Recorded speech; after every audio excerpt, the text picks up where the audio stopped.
Այսօր ուզում եմ խոսալ կորցնելու վտանգի մասին։ Սուրբ Գիրքը բազում համարներ եւ բազում տեղեր է մեզ սովորեցնում, որ հավատացյալ մարդը, աստվածապաշտ մարդը, այն մարդը, որ շատ բաներ ունի Աստծուց ստացած, հնարավոր է իր կյանքի մեջ նաեւ շատ կորուստներ ունենա։ Շատ բաներ կորցնի իր անփտության պատճառով, շատ բաներ կորցնի անմտության պատճառով, ոչ ճիշտ աստվածապաշտ կյանք ապրելու պատճառով եւ լիքը բազում պատճառներ կարող են լինել։ Եվ ես հավատում եմ, որ եւ գիտեմ, որ ձեզանից յուրաքանչյուր, որ այստեղ նստած է, իրենց կյանքում շատ կորուստներ են ունեցել։ Կորուստներ ուրիշների պատճառով, կյանքի բերումով, չգիտեմ, մեր խելքի պատճառով, երևի մեր մեծագույն կորուստները տեղի են ունենում մեր խելքի պատճառով։ Հնարավոր է կորուստներ ունենանք անփութության պատճառով, եղել է ես որոշակի բաներ եմ կորցրել նյութական, հետո գնացել ես տուն սիրտը ցավացել է, բայց ինչ արած, արդեն կորցրել ես։ Այլևս դրանք չես կարող վերադարձնել։ Բայց դա ոչինչ։ Եթե կորուստը վերաբերում է միայն նյութականին, այդ հարցերը լուծելի են եւ դրանք արագ մոռացվում են։ Նրանց մարդիկա շատ ծանր կարող են տանել, բայց հավատացեք սիրելի Աստծո ժողովուրդ, եթե մի հատ նյութական բան նույնիսկ կորցնեք, թեթև տարեք։ Ասեք ավելի փառք Աստծուն, որ ուրիշ բաներ չեն գնացել իմ կյանքից, որովհետև մարդիկ կարող են կորցնել ժամանակ։ Ինչքան մարդը տարիքով մեծանում է, այդքան իր մեջ ժամանակի կորստի ափսոսանքն է բարձրանում։ Երիտասարդները միգուցե սա լավ չհասկանան։ Բայց մարդ, որ տարիքով մեծանում է, հասկանում է, որ այնպես չի, որ ժամանակը անսահման մի երևույթ է մեր կյանքի մեջ։ Ժամանակը շատ արագ է անցնում։ Եվ հասկանում ես, որ այն ինչ որ կարող է անել 10 տարի առաջ, հիմա այլևս չես կարող անել։ Այն ծառայությունը, որ 3 կարող է անել, այսօր այլևս չես կարող անել։ Մարդ կարող է կորցնել իր առողջությունը, այստեղ մարդիկ կան նստած, երևի որ հիմա աղոթքի նորից առաջարկ լիներ, դեզանից մեծ մասը գային առաջ այդ աղոթքի համար, որովհետև առողջության խնդիր կամ պակաս ունեն։ Հələ առողջությունը լի ոչինչ։ Մարդ կարող է կորցնել իր պատիվը, ես տեսել եմ մարդիկ, ովքեր իրանց պատիվը կորցրել են։ Մարդ կարող է իր ամոթը կորցնել, անամոթ։ Աստված տա այդպիսի բաներին մենք չհանդիպենք։ Մարդ կարող է իր հնարավորությունը կորցնի, իր անմեղությունը կորցնի, կամ հարազատներին, չգիտեմ, խիղճը կորցնի, շատ բաներ կարող է կորցնի մարդը։ Հավատացեք, ինչ որ դու այսօր ունես, քո կյանքի մեջ, դու կարող ես կորցնել։ Նույնիսկ քո կյանքը կարող ես կորցնել, այդպես է վկայում մեզ Սուրբ Գիրքը։ Բաներ կա վերականգնվելու ընդունակ են։ Օրինակ, բաներ կա կարող ես վերականգնել, բաներ կա այլևս չես կարող։ Կորցրել ես, գնացել, առողջությունը գնացել է։ Պետք է ապրես դրա հետ եւ հարմարվես քո ամբողջ կյանքը։ Ժամանակը գնացել է։ Այլևս ոչինչ չես կարող անել, որտեղ այդ իշխանությունը քեզ չի տրված։ Բաներ կա հնարավոր է վերականգնել, մասամբ, գոնե մասամբ վերականգնել։ Եվ Սուրբ Գիրքը մեզ ասում է, որ մենք բաներ կա, որ մեր կյանքի մեջ կարող են կորցնել։ Եվ առաջի համարը, որ ուզում եմ կարդալ Երկրորդ Հովհաննու առաջի գլխի 8-րդ խոսքից։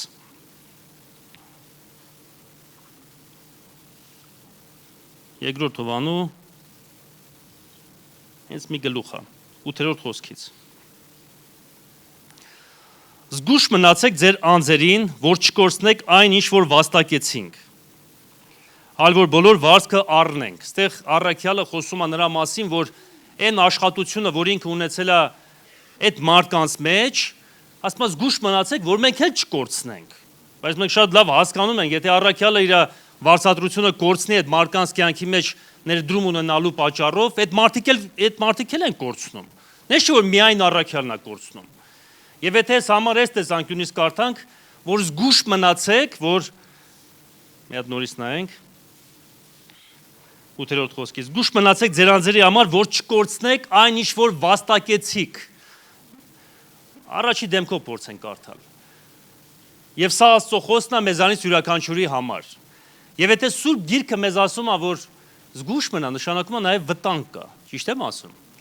Երբ որ ավտոմեքենայով ճանապարհ ես գնում, նշաններ կան, որոնք ցույց են տալի զգուշացում։ Օրինակ, ռայկոմից դեպի գնում ես Հրազդանի թաղամասը, այնտեղ պոեզի գծեր կա, գնացքի գծեր կան, եւ նշան կա դրված, որ պետքա կանգ առնես։ Այդ կանգ առնելու իմաստը նա չի, որ քեզ նեղություն տա, քո արագությունը կոտրես, մի հատ կանգ առնես, ուղղակի կանգնես։ Կանգնելու իմաստը սա է, որ կանգնես, նայես, տենաս միգուցե գնացք է գալի։ Այո, ընդ արգելափակիչ ձող կա, իշտում հլնում է, բայց կարող է մի օր այդ մարդը քնի։ Ասենք դե լավ իր գործը չարեց։ Դրա համար այդ նշանները դրված են, որպեսզի մենք զգուշանանք։ Եվ Սուրբ գրքի մեջ եւս շատ նշաններ կա դրված, որ կարդում ես, պետքա այդ նշանների դեմը կանգ առնես, այդ հատվածների, այդ Սուրբ գրային հատվածների վրա կանգնես եւ մտածես։ Միգուցե վտանգը ինձ համար ճիշտ լինի։ Կարելի է կանգնել, մտածել, խորել մի պահ։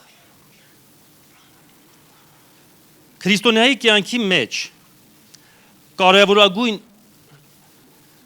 շարժիչ ուժերից մեկը դա վարձատրությունն է։ Տեսեք ինչ ասում համարը, ասում է զգուշացիր, որ հանկարծ քո վարձատրությունը չկորցնես։ Այն ինչ որ վաստակեցիր, այսինքն եթե վաստակեցիր, նշանակում է դրա համար Աստված քեզ պետք է հատուցանե մի օր։ Եվ ուզում եմ մի փոքր խոսալ աստվածային վարձատրության մասին։ Երբ որ այս թեման ուսումնասիրում ես Սուրբ գրքի մեջ, տեսնում ես, որ Սուրբ գիրքը ողողված է վարձատրության համարներով, այդ այդպիսի հատվածներով։ Երևի ամեն ինչ շատը, որ խոսացել է վարձատրության մասին, եղել է մեր Տեր Հիսուս Քրիստոսը։ Կարդացեք Քրիստոսի բոլոր ուսուցումները, սկսած Լեռան պատգամից եւ հետո առակների մեջ, պատմությունների մեջ, եւ տեսեք ինչքան շատ է Քրիստոսը խոսում վարձատրության մասին։ Որ այն ինչ որ Տիրոջ համար անում ես, դա հենց այնպես չի։ Ամեն ինչի համար Տերը քեզ վարձատրելու է։ Եվ այս համարը, որ կարդացի երկրորդ Հովհաննու մեջ, ասում է զգուշ մնա, որ հանկարծ նույնիսկ այն ծառայությունը, որ անում ես, չլինի հանկարծ դրա վարձատրությունը դու կորցնես, որտեղ հնարավոր է։ Հնարավոր է ինչ-որ բան անել եւ հետո դա ձեռքից տալ։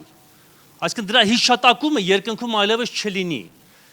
Եվ երևի լավագույն ամենավառ համարներից մեկը Սուրբ գրքի մեջ հենց գրված է Մատթեոս ավետարանի Լեռան պատգամի մեջ, որտեղ Հիսուսը ասում է ձեր ողորմությունը մարդկանց առջև մի արեք նրանց երևնալու համար։ Ես իմ բառերով ասեմ, այդ հատվածը բոլոր շատ ծանոթ է, այնտեղ 3 բան է ասում, որ մենք պետքա ծածուկ անենք։ Կամ աշխատենք գոնե հիմնականում լինի ծածուկ։ Դա մեր ողորմությունն է մարդկանց նկատմամբ, դա մեր աղոթքն է եւ մեր ծոմապահությունը։ Այո, երբ որ եկեղեցով ծոմ ենք պահում, տրամաբանական է, որ գալիս ես եկեղեցի, ընդհանրում ես, որ մարդիկ ծոմապահության մեջ են, այստեղ ծածուկ պահելու խնդիր չկա։ Ամբողջ եկեղեցով ինչ որ նպատակ ենք վերցնում եւ դրա համար ծով ենք պահում։ Բայց կա ժամանակ, որ որոշ բաներ պետք է անես միայն Աստծո հետ լինի քո գործը։ Քո բանը Աստծո հետ լինի։ Եվ ցավոք սրտի, երբ որ մարդը իր ծառայության մեջ, իր աստվածապաշտության մեջ չունի այդ խոր կապը Աստծո հետ, ծառայության մեջ մանավանդ, հաճախ ինքը փորձում է որոշ բաներ ի ցույց դնել, ցույց տալ, ես էլ կամ, ես էլ եմ անում, ես էլ եմ ծոմ պահում, ես էլ եմ աղոթում, ես էլ եմ տալիս, եւ ձեզ ասեմ շատ դժվար է տալ, եւ հետո դրոշակ չբարձրացնել, շատ դժվար է։ Ես չգիտեմ, դուք 1000 դրամի մասին չի խոսքը։ Կարող ես 1000 դրամ տալ եւ մոռանալ գնալ։ Բայց հələ փորձի քեզանից մի քանի 100,000 դրամ կտրի։ Փորձի։ Ու բերանը փակ պահի։ Ես ձեզ ասեմ բավականին դժվար է։ Ինքը բացում է բերանը։ Ինքը։ Սա խնդիր է մանավանդ քարոզիչների մոտ։ Իրանք որ շատ են խոսում, բերանը արդեն բաց է։ Եվ մեր ժուշկալությունը պետք որոշակի տեղ չպարծենալ, մեր ժուշկալությունը պետք չհրատարակել, ցույց չդնել շատ բաներ, որտեվ հասկանում ես, Սուրբ Գիրքը շատ հստակ է ասում։ Ասում է դու քո վարձքը արդեն առած կլինես։ Էդ էիր ուզում, կերար քո ուզածը։ Վերջացավ, արեցիր, լավ արեցիր։ Էլի Աստված այդպիսի մարդկանց օգտագործում է։ Այո, հնարավոր է ինչ-որ մեկին օգտագործի, իր ունեցվածքը, իր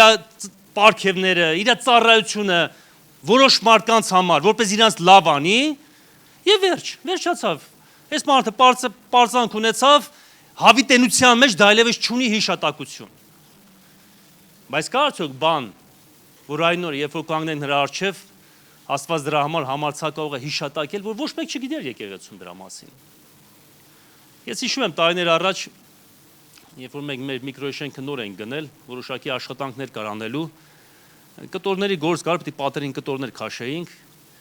Մի օր եկա, մի օր, երկու օր, երեք օր տենց պատերի վրա քաշում ենք կտոր։ Այդ մի օրը մենակ էի։ Ժամը 1-ն է, 2-ն է արդեն մենակ։ Ոչ մեկը հարց նմա, ոչ մարդ կա օգնող, բռնող։ Ասի Աստված ջան, մենակ ես եմ մնացել եկեղեցի մեջ եղբայրներից։ Եվ Աստված խոսաց իմ հետ, հիշում եմ այդ ժամանակ, ասեց, քո գործը ում հետ է։ Ես հիշում եմ, շատ հստակ Աստված խոսաց։ Աստծո գիտեք, չէ, երբ որ Աստված մի բառ ասում կամ մի նախադասություն, պետք չի նույնիսկ Աստված բացատրի, որովհետև դու սկսում ես հասկանալ։ Ու հասկանում ես, որ մեր գործը Աստծո հետ է։ Եվ որոշների թվում է, որ ինչ որ ծառայություն են անում, գործ արտավազ եղբոր հետ է, կամ ձեր թաղամասային հովիվների հետ է։ Ես ձեզ ասեմ այդպես չի։ Այո, մենք պատասխանատու ենք մեր ավագ ծառայողներին։ Որտեղ մենք միասին մի բան ենք կառուցում եւ մենք պետքա տեղյակ լինենք իր ծառայությունից։ Միգուցե ինչ-որ մեկը տկարանա, պետքա իրան ձեռքցել, օգնել, քաջալերել, միգուցե տկարացել է մեկը, պետքա իրան բարձրացնել նորից։ Այսինքն մենք միասին ենք կառուցում այն ինչ որ այսօր կառուցում ենք։ Մենք միասին ենք Աստծո արքայությունը կառուցում մեր քաղաքի մեջ, Հրազդան քաղաքի մեջ։ Բայց բաներ կա, որ մեր գործը Աստծո հետ է։ Արտավազ եղբոր հետ չի։ Նրա տենալու հետ չի, չգիտեմ, ավագ ծառայողների տենալու մեջ չի։ Եվ մենք պետքա սովորենք մեր ծառայությունը կապենք Տիրոջ հետ։ Այո, կարող ես ինչ-որ բան անել եւ ոչ մեկ դրա մասին չիմանա։ Կարող ես մեծ ծախս անել եւ բացարձակ ոչ մեկ չիմանա եւ լավա չիմանա։ Գիտեք ինչի համար լավա, որ չիմանա, որտեւ այն օրը շատ հետաքրքիր ձևով հենց ինքը Տերը իր շուրթերից կասի ապրես։ Եվ մենք չէ որ դրան ենք սպասում։ Չէ որ մեր սպասումը հենց նա է, որ մի օր Տերը պետք է ինքը մեզ բարձրացրի։ Ինքը պետք է իր ձեռքով բերի եւ աստվածային պսակը դնի, այն փառքի պսակը մեր գլխների վրա։ Այո, մենք երբ որ դնի, ով որ այնտեղ հասնի, ով որ այնտեղ լինելու է, կա հասկանա որ դա մեզանից չի, դա նրա նախաձեռնությունն է եղել, որ մենք ինչ-որ բան կարողացել ենք անենք, ոչ որ մեզանից է եղել։ Նույնիսկ այն ծառայությունը, որ դու այսօր անում ես, այն ձայնը, որ ունես երգելու, այն որոշակի շնորհներ ունես, բեր խոստովանենք, որ քոնը չի։ Եվ որ ինքը չտար, ինչ պետք է անեիր։ Որ ինքը քեզ այդպեսին չստեղծեր, ինչ պետք է անեիր։ Որ ինքը քեզ չորներ, քեզ առատությամբ չլցներ, ինչ պետք է անեիր։ Բայց հետաքրքիրը նա ինքա եւ տալիս է, եւ հետո օրհնում է։ Եվ դրա համար վարձատրում է, եթե դու այդ տվածի մեջ հավատարիմ ես։ Հիշում եք Մատթեոս 25-րդ գլխի մեջ մի առակ կա, որ Աստված տաղաններ տվեց, մեկին 5, մյուսին 3, 2 եւ 1։ Ղուկաս ավետարանի մեջ գրված է 10 ծառա կանչեց եւ 10 տաղան տվեց։ Եվ ամեն մեկը իր չափով շահ բերեց։ Տվողը ինքն է, սիրելի Աստծո ժողովուրդ։ Մեր բաժինը հավատարմությունն է։ Եվ Աստված մեզ վարձահատույց է լինում հենց հավատարմության համար։ Եվ այդ ծածուկ բաների մեջ կա նաև աղոթքը։ Այո, աղոթքը մենք միասին եկեղեցով պարտավոր ենք անելու։ Այս ինչ որ կարդում ենք Մատթեոս ավետարանի 6-րդ գլխի առաջի խոսքից, այդ 3 ծածուկ բաները, դա այն ինչ որ պետք է անենք եկեղեցու մեջ։ Աղոթքա, որ դու պարտավոր ես անելու։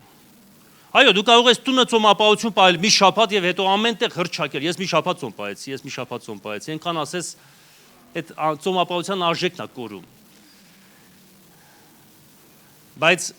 եթե գործը բռնել ես Աստծո հետ, աշխատի Աստծո հետ մինչև վերջ այդ գործը առաջ տար։ Եթե ծառայությունը Աստծո հետ է, աշխատիր մինչև վերջ այդ ծառայությունը առաջ տանես։ Մարդիկ տեսնեն կամ չտեսնեն, դա քո գործը չի։ Այդ առումով աշխատիր, կլինի պահեր, որ մարդիկ կտեսնեն։ Այո, եղել է բաներ, որ դեզան շատերը արել են, չեն հրճակել, բայց Աստված վեր է հանում։ Ինքը այդպիսի Աստված է, Աստված պատիվ տվող Աստված է, ոչ միայն այնտեղ երկնքում, նաև երկրի վրա ենք կարող է պատվել մարդուն իր արարքի, իր ծառայության համար։ Այս բերեք են ինչ-որ Աստծո բաժինա, թողնենք նրան։ Մի փոքր էլ խոսանք վարձատրության մասին։ Մատթեոս ավետարանի 5-րդ գլխի մեջ 12 խոսքում գրված է։ Հիշում եք երանիների շարքը, մի ամբողջ շարքը, եւ ասում է ուրախացեք եւ ցնծացեք, որովհետեւ ձեր վարձքը մեծ է երկնքում։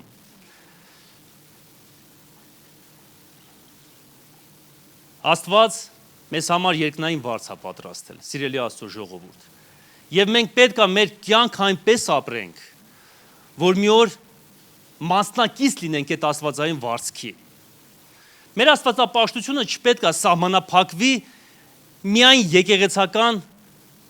կյանքով, այսինքն գան եկեղեցի, պաշտամունք եւ տուն։ Գիտեք, չէ՞ փոքր բաներ կա, որ մենք թվում է փոքր է, կարող ես դու անել եւ դրանով Աստված քեզ հատուկ վարձահատույց լինի։ Մենակ ես շնորհակալ եմ Աստծուց բոլոր եղբայրների համար, ովքեր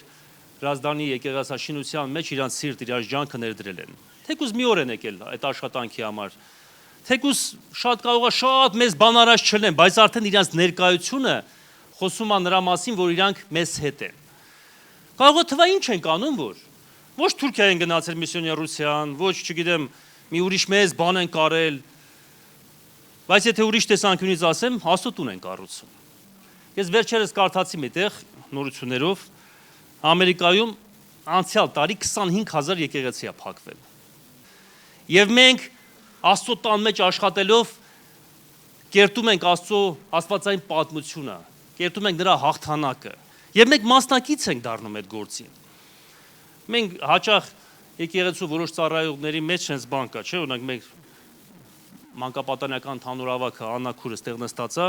եւ ինչքան լավ է, որ մենք շատ ծառայողներ ունենք մանկական ծառայության մեջ։ Օգնականներ, ծառայողներ, ես վերջերս իմացա, որ մենք մոտ 70 ծառայող ունենք մանկական ծառայության մեջ։ Մի եկեղեցու համար դա շատ մեծ թիվ է։ Բայց հավատացեք, յուրաքանչյուր իր գործն է անում։ Եթե մի ծառայող նույնիսկ մի երեխու վրա կարողանա ազդեցություն ունենալ, որ այդ երեխան աստվածապաշտության մեջ մեծանա, Սուրբ Գիրքը ասում է, բնավ իր վարձքը պետք է չկորցնի։ Եվ դա Աստծո առջև պատվական է այդ ծառայությունը։ Ամենափոքր ծառայությունը, սիրելի Աստծո ժողովուրդ, եկեղեցու մեջ, մաքրությունից սկսած, ավետարանությունը, մի համար կա ավետարանության մասին, ուզում եմ անգամից կարդամ։ Հովանու 4:36, տեսեք ինչ ասում։ Նա որ կհնձե վարձ կառնե հավիտենական կյանքի համար։ Սա այն խոսքն է, որ ասում է, որ արտերը բարձրացել են, հունձքը շատ է, Հիսուսը ասում էր նախորդ խոսքն էլ կարաք մի անգամից գցեք, բայց նա որ կհնձե վարձ կհավաքի հավիտենական կյանքի համար։ Այն որ դու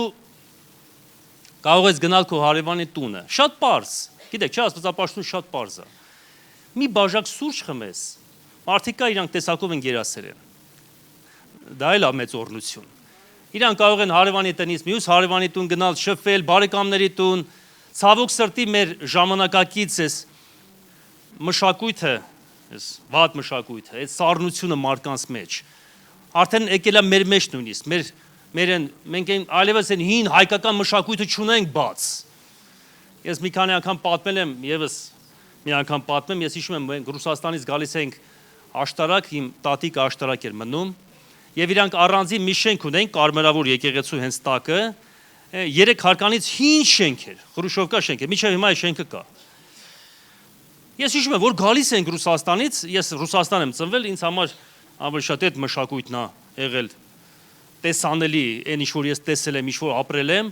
եւ ինձ համար իշն էր հետաքրքիր կամ գրավում հայերի մեջ։ Ես էլ եմ հայ, բայց երբ որ գալիս է Հայաստան, ամբողջ շենքը երեկոյան դուրսն էր։ Մեծ հայաթ ունեին, բեսեդկա կար։ Մեծ մարդիկ իրաց հետ նարդի էին խաղում իրար հետ։ Երեխեքը գնում են պոպոկ էին գողանում կողից բոստաններից, ես էլ իրանց հետ որ գալիս էի։ Վերջը, ոմանք քշում էին, ոմանք խաղում էին գործնագործ, հավալա, այսինքն միասին էին։ Եվ հետաքրքիրը ո՞րն է, մի քանի տարի առաջ, դե տատիկս մահացել է, պապիկս մահացել են, գնացի այդ տուն, քեռուս տղեն է այնտեղ մնում։ Եվ հարցրեցի, ասեցի, մնացել է այդ հնուց ինչ-որ բան։ Ասեց, ես հարևաններ կա չեմ ճանաչում։ Ընդամենը 2 մուտք շենքը, 3 հարկ։ Առանձին շենք, բոլոր շենքերից առանձին, հենց եկեղեցու մի կողմի վրա, տակի մասը, ասում է հարևաններ կա, ես չեմ ճանաչում, որտեվ ամեն մեկը զբաղված է իր գործով, այլևս հարևանի կյանքը մարդու համար հետաքրքիր չի, որտեվ ինքը ուզում է իր կյանքը կառուցի, ինքը երբ որ դրան դեմ ենք հայրս մի հատ վատ խասյաթ ունենք, էլի ես էլ եմ տես սխալ թույլ տվել, երբ որ ռեմոնտ ես անում, դու քո դրան դեմը 2 մետր լախ ես խփում, եւ բոլոր տեղ համարյա ամենտեղ տենց է, եզակի մարդիկ կան, որ ամբողջ այդ մուտքը սենց, ընդամենը 3 քառակուս է, էլի 2 քառակուս է, խփի էլի, այդ խոսքի 30-40,000 դոլար փող ես ծախսում, այդ 10,000 դրամն է աշկի տերևում, եւ մուտքեր կան ես տեսել եմ, մեր Հրազդանում, են հին շենքերը Խրուշովկի ներքևի թաղամասում, 4 դուռա, 4 դրան դեմնել, տարբեր բարձրության վրա մետլախ խփած, տարբեր գույնի, գազարագույն, կարիշնիվի, սև, ամեն մեկը ռեմոնտ ա ունեցել 2 մետլախ խփել է։ Եվ դա մեր տեսակն է։ Մենք շեղվում եմ ես պատգամից։ Բայց նորից վերադառնալով ասեմ, որ մենք որոշ բաներ կա, որ կորցնում ենք։ Եվ ոչինչ, որ նյութական առումով կորցնենք, բայց հոգևոր առումով մենք պետք է ամբողջ ջանքը դնենք, որ հանկարծ չլինի այն օրը մենք մեր վարձատրությունը կորցնենք։ Ես ինչի համար եմ վարձատրությունը շատ խոր թեմա է։ Կարելի է մի դասախոսություն կամ կոնֆերանս կազմակերպել, սուրբ գրային բոլոր համարները հանել, ուսումնասիրել եւ կտեսնեք ինչքան հետաքրքիր է։ Այդ կարգը հենց Աստծուց է դրված։ Եվ սա մեր համար շարժիչ ուժ է, որ բաներ կա դու անում ես, այն հույսով կամ հավատքով, որ մի օր Աստված դրա մասին կհիշատակի։ Այո, մեր ծառայության հիմքում պետք է լինի սերը։ Նաև շարժառիթն էլ է շատ կարևոր։ Ինչի համար ես դու անում։ Այն ինչ որ անում ես, խի ես անում։ Այդպիսի համար կա, ժամանակի առումով չեմ կարդա։ Բայց ավելավա անես։ Նույնիսկ եթե շարժառիթդ մի փոքր ծուռ լինի, հետո կուղես։ Տիրոջը ծառայի։ Առաջի Կորինթացիս 3:8-ի մեջ գրված է. «Եվ տնկողը եւ ջրողը ամեն մեկը իր վարձքը կառնե»։ Այո, եկեղեցում կան մարդիկ, ովքեր կարող են եկեղեցի մարդ բերել, բայց կան մարդիկ կամ ծառայողներ, ովքեր այդ մարդկանց հետ կարող են աշխատել։ Սուրբ Գիրքը ասում է ամեն մեկ իր վարձքը կառնի։ Առաջի Կորինթացիս 3:14 ասում է, որ ամեն մեկի շինած գործը, եթե մեկի շինած գործը մնա, վարձ կառնի։ Մենք միասին ինչ-որ բան ենք կառուցում։ Մենք մեր կյանքի մեջ ինչ-որ բան ենք կառուցում։ Եվ լավ է, որ մեր գործը մնա Աստծո առջև։ Որ Աստված նայի եւ հաճենա եւ ասի հավանում եմ։ Իր փեչաթը դնի, որ մի օր Աստված դրա համար վարձատրի։ Եվ վարձատրության համար մի համարել ասեմ ու անցնեմ պատգամի երկրորդ կեսին, Հայտնություն 22:12։ Տեր Հիսուս Քրիստոսը իր ամենավերջի խոսքերը, որ ասում է Սուրբ գրքի մեջ, այսպիսին ասում է. «Հա, ես շուտով կգամ, եւ իմ վարձքս ինձ հետ է»։ Գիտեք, այն օրը, երբ որ Տերը գա մեզ դիմավորելու, Տերը դատարկ ձեռքերով չի գալու։ Ամեն մեկի վարձքը, դե հասկանալի, Աստծո ձեռքերը մեր ձեռքերի նման փոքր չեն։ Աստված որ կա, կարա մեր բոլորի վարձքը իր ձեռքերի մեջ վերցնի եւ գա մեզ դիմավորելու։ Աստված երբեք դատարկ չի գալու։ Բայց լավ է, որ նրա ձեռքերի մեջ բան լինի։ Եվ գիտեք, այդ նախաձեռնությունը մենք պետք է անենք երկրի վրա։ Եթե դու ընդե որևէ բան չունենաս, այն նրա գալու օրը, ինչ լինի նրա ձեռքերի մեջ, որ քեզ տա։ Դա էլ է հարց։ Եվ մտածում եմ, յուրաքանչյուր քրիստոնյա պետք է մտածի. ես ընդե ինչ որ բան ունեմ ուղարկած։ Գիտեք, սկզբունքներ կա, որոնք ճիշտ են նաև ֆինանսների համար, մեր կյանքի բոլոր ոլորտների համար։ Այո, դու կարող ես շատ գումար ունենալ, քո վրա ծախսել, քո կյանքի վրա, քո տան վրա, քո ավտոմեքենայի վրա բան եւ այլն, մեր կյանքում անվերջ ծախսելու տեղ կա։ Բայց մի հատ մտածես, ընդե բան ունեմ ուղարկած, թե չունեմ։ Մի քիչ առաջ գնանք, երկրորդ համարը, այն կարևոր համարը, որ ուզում եմ Սուրբ գրքից կարդալ, չնայած համարներ շատ կան, բայց երևի այս համարով կվերջացնենք կամ այս հատվածով, բաժնով։ Մատթեոս ավետարան 16:25-ից եմ ուզում կարդամ։ Մատթեոս ավետարան 16-րդ գլուխ 25 խոսք։ Որովհետև ով որ իր անձը ուզի ապրեսնել կկորցնե նրան։ Եվ ով որ իր անձը կորցնե ինձ համար կգտնե նրան։ Որովհետև ինչ օգուտ ունի մարդ, որ բոլոր աշխարհը ստանա եւ իր անձը կորցնի, կամ ինչ գին կտա մարդ իր անձը փրկելու համար։ Այս համարը հասկանալը բավականին դժվար է։ Ուզում եք ուրիշ բառերով այս հատվածը մեր գոնե բառերով ձեզ ներկայացնեմ։ Իմ համար մի քիչ, եթե այսպես տրամաբանորեն նայես այս համարի, մի քիչ պարադոքս, հակադրություն կա այս համարի մեջ։ Ասում եմ, եթե ուզում ես ինչ-որ բան ունենալ, պետք է այն կորցնես։ Այդպես ասում Սուրբ Գիրքը։ Տրամաբանության առումով սա չի բացատրվում։ Եթե ուզում ես կյանք ունենալ, ապրես։ Պետք է քո կյանքը կորցնես։ Եվ եթե Սուրբ Գիրք ուսումնասիրում ենք, դեռ մենք այս սա սկզբունք է։ Եվ այս սկզբունքը մեր կյանքի շատ ոլորտների մեջ գործում է։ Ես մի քիչ առաջ ֆինանսների համար ասեցի։ Եթե ուզում ես այնտեղ ժառանգություն ունենալ, հոգևոր, որոշ բանից դե պետքա կորցնես, որ ընդե ունենաս։ Տենց է, չէ՞ գրված, ասում է, ուղարկե կնդե։ Ստե երկրի վրա ցեց ուտում է, գողերը պատը ծակում են։ Ստե պահելը շատ վտանգավոր է։ Ապահովը Աստծո մոտ է։ Մենք որ ասում ենք ապահովը Աստծո մոտ է, ինչ ենք հասկանում։ Մենք հիմա ստեղ լավ 100,000 դրամ ուղարկեցինք ընդե, մի օր Աստված որ գնանք երկինք, կհանի մեզ 100,000 դրամ կտա, ասի առ։ Ինչ անես երկնքում այդ 100,000 դրամը։ Դե ես օրինակ եմ ասում, $100 լավ։ Ես հավատում եմ, որ Աստված ինչ որ այստեղից ուղարկում ենք, վերափոխում է երկնային արժեքի եւ մեզ համար այնտեղ գանձարան է դնում։ Այսինքն երբ որ լինում է Ռուսաստանից գումար են ուղարկում, ասենք թե ռուբլեով են ուղարկում քեզ, որպեսզի դու ստեղ այդ գումարը օգտագործես, ինչ ես անում, բանկից ասում ես ինձ դրամ տվեք։ Այսինքն դու վերափոխում ես գումարը արդեն ընդեղի արժեքով։ Դու եւ այն ինչ որ մենք այստեղ անում ենք, Աստծուն ծառայություն որպես, երբ որ գնում այնտեղ, Աստվածային ամենաբարձր կուրսերով է դա արվում, չկասկածեք։ Աստծո կուրսերը միշտ բարձր է։ Այնտեղ ամենաբարձր կուրսով վերափոխվում է, չնայած ես գիտեմ, դա շատ ճկուն է, Աստծո մոտ մի քիչ ուրիշ ձև է։ Կարող է նույն բանը տարբեր մարդիկ անեն, մեկինը շատ բարձր գնահատական ունեն, մեկին մի քիչ ավելի ցածր։ Այդ գործը թողնենք Աստծուն, բայց հաստատ դա գրանցվում է Աստծո մոտ։ Հաստատ ընդ ինչ որ տեղ կա, որ այնտեղ դրվում է դա։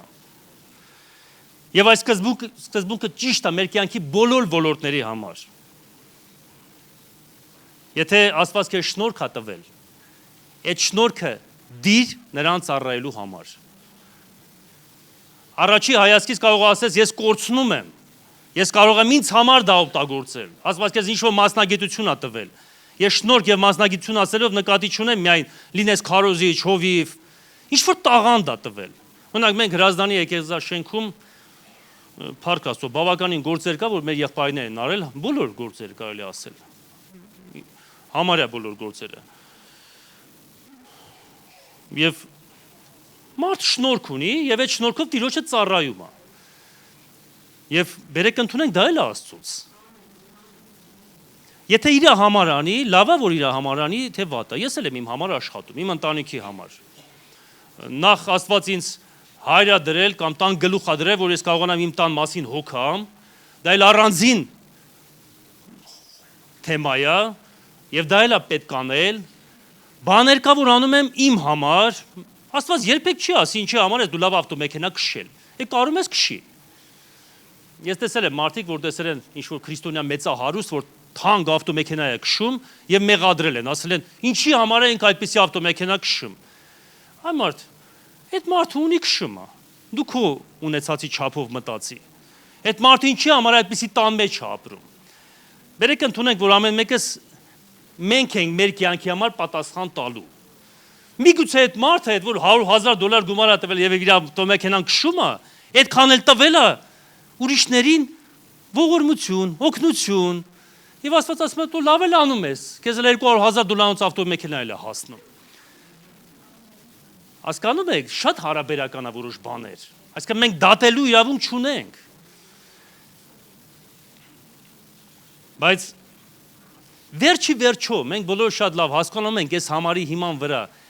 Այո, դու կարող ես թե լավ տան մեջ էլ ապրես, լավ ավտոմեքենա քշես, բայց դրանք հավիտենության մեջ շատ մեծ արժեք չունի։ Այսինքն նես չէ որ գնանք հավիտենության մեջ մեկը ստեղ $100,000 ավտո քշես, մեկն էլ ջորի հազիվ մի ձև $100,000 դրամանոց, անդե դա մեծ նշանակություն ունենալու։ Դա ընդհանրապես նշանակություն չի ունենալու։ Բացարձակ դա կարելի ասած օրնությունը նախատեսված երկրի համար, եթե կարելի ասել օրնություն որոշակի։ Այս մի քիչ էլ առաջ գնանք, այս համարը մեզ սովորեցնում է նաև, որ անձը կորցնելու մասին, որ հնարավոր է ոմանք իրենց անձը հենց ուղի իմաստով էլ Տիրոջ համար կորցնեն։ Մենք գիտենք, որ այսօր շատ քրիստոնյաներ հավատքի համար մահանում են։ Ես քրիստոնեական նորություններով նայեցի, Նիգերա պետության մեջ այս տարի, միայն այս տարի 7,000 հավատացյալ Քրիստոսի համար մահացել է։ Քանի եկեղեցի արվել է ամբողջությամբ։ Մի նկար տեսա, շատ դժվարությամբ նայեցի։ Մտել են եկեղեցի մուսուլմանները եւ մի ամբողջ եկեղեցու շատ մեծ եկեղեցիներ չեն եղել, մի քանի 100 հոգանոց, բայց ժողովրդի մեծ մասին սպանել են։ Հենց պաշտամունքի ժամանակ կամ պաշտամունքի ճանապարհին հարձակում են եւ սպանում են մարդկանց։ Այս մարդիկ գիտեն, որ իրանք վտանգավոր երկրում են ապրում։ Իհարկե գիտեն։ Այս մարդիկ գիտեն այս պատմությունները, մենք ուղղակի նորություններ ենք նայում, բայց սա իրանց կյանքն է։ Այն կողի գյուղի մարդիկ, ովքեր արդեն քրիստոնյա են, իրանք գիտեն, որ մի օր իրանց կարող է դա սпасել։ Իրանց հանդիպել է դժվարությունը։ Բայց իրանք դարձյալ շարունակում են լինել քրիստոնյա։ Գիտեք ինչի համար, որովհետև իրանց անձ ուրացած են։ Եվ իրական քրիստոնեությունը անձ ուրանալն է։ Մենք որ Սուրբ Գիրքը կարդում ենք Նոր Կտակարանը, Գործք առաքելոց գիրքը, մենք հաճախ լավ չենք պատկերացնում որոշ բաներ, բայց գիտեք առաջի դարում, առաջի, երկրորդ, երրորդ դարում մարդ երբ որ դառնում է քրիստոնյա, որոշակի կայսրներ կային, որոնք շատ մեծ հալածանքներ էին կազմակերպում։ Իրանք արդեն մահվան դատապարտված էին համարվում։ Իսկ ցանկացած պահի հետ մարդու կարող են բռնել եւ հավատքի համար թե գուբը նետել, թե վառել, թե գազաների արչեւ նետել։ Իսկ մարդ հասկանում էր ինքը ինչ ճանապարհ է բռնում։ Շնորհակալ ենք Աստծոց, որ մեր երկրում խաղաղություն է եւ մենք ազատ աստվածապաշտության կյանք ենք ապրում։ Եվ վերենք ընդունենք, որ սա էլ է օրհնություն։ Ես չեմ կարող ասել ինչքան ժամանակ։ Դու Աստված տաս ես խաղաղել ապրենք, Տիրոջը ծառայենք։ Մենք չենք սպասում, որ պարտադիր պետքա մի վատ բան լինի, որ բայց Աստված ուզում է մենք շարժվենք։ Եվ եթե Աստված մեզ տվել է խաղաղություն, ես ասեմ ձեզ, Աստված մեզանից ավելի շատ բան կպահանջի, քան այն երկրները, որտեղ շատ անգամ ավելի դժվար է լինել քրիստոնյա եւ աստվածապաշտ։ Ես հիշում եմ, երբ որ եկա հավատքի 13 տարեկան էի, մենք այն ժամանակ դուրս էինք խաղում, հեռախոս բան չունենք, շատ ընկերներ ունենք դուրսը։ Հիմա ոնց է, հիմա մարդիկ շատ պարփակված են, որովհետեւ զբաղվելու բան ունեն։ Չակերտավոր։ Վերջը։ Երբ որ եկա հավատքի, այնքան ամոթ էր հավատքը, որ իմ բոլոր ընկերները ինձ թողեցին, իմ հասակակիցները։ Բայց գիտեք ինչն էր հետաքրքիր, ես վատ չզգացի։ Ես լավ էի հասկացել հավատքի իմաստը։ 13 տարեկանում մարդ կարող է շատ լավ հասկանալ հավատքի իմաստը։ Դրա համար երբ որ մենք աշխատում ենք երեխաների հետ, եկեղեցու մանուկների, պատանիների հետ, մեզ թվում է դրա ջուր ծեծելա, ձեզ ասեմ ջուր ծեծել չի, դա կարևորագույն գործերից մեկն է։ Կարևորագույն։ Մարդու կյանքը որոշվում է իր կյանքի հենց այդ փոքր ժամանակահատվածում։ Ինքը ինչպես պետք է ապրի։ Այո, հնարավոր է գան փորձություններ, որոնց տանեն, բերեն, սատանան էլ քնած չի, ինչպես գիտենք, բայց դա ուրիշ պատմություն արդեն, որովհետև բանկա մարդը պետք է իր մեջ որոշի, ինքը վերջնական Քրիստոսի հետևից է գնում, թե իր ցանկությունները եւ իր կյանքն է ուզում կառուցի։ Եվ գիտեք, բացարձակ ված չեմ զգացել։ Հետո որ եկա եկեղեցի, նոր ընկերներ ունեցա, եղբայրներ, ես տեսա, որ ես ոչ թե կորցրել եմ, ես շահել եմ։ Ես 3-ը կորցրել եմ, 30-ը շահել եմ։ Ես 3-ը կորցրել եմ, հետո 300-ն եմ շահել։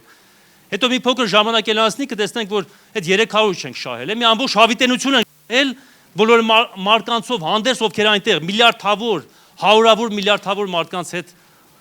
միասին։ Այսինքն մեր օրհնությունը շատ անգամ ավելի մեծ է։ Բայց լավ է որ մենք ինչ որ բանից հրաժարվենք։ Գործնելը հենց դա է նշանակում։ Եվ եթե ընդհանրապես քո կյանքի մեջ դու ոչ մի բանից հանուն հավատքի չես հրաժարվել, սա նշանակում է դու հավատքը չես հասկացել։ Մի անգամ մի երիտասարդ եկավ իմ մոտ, ասեց ես կանչեցի ավելի շուտ, շատ քիչ ես մասնակցում, ասեց աշխատում եմ, ասեցի որտեղ ես աշխատում, ասեց ինչ տեղ, չեմ ուզում ասեմ, որտեղ մեր ժողովուրդ ամեն դեպքում նայում է, ասի մի գնա այդ գործը, թող այդ գործը։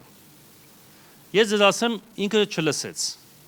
Եվ մի անգամ չի եղել, մի քանի անգամ է տես դեպք եղել, որ ես ասեմ մի գնա այդ գործի։ Դա ճիշտ գործ չի, ճիշտ աշխատանք չի։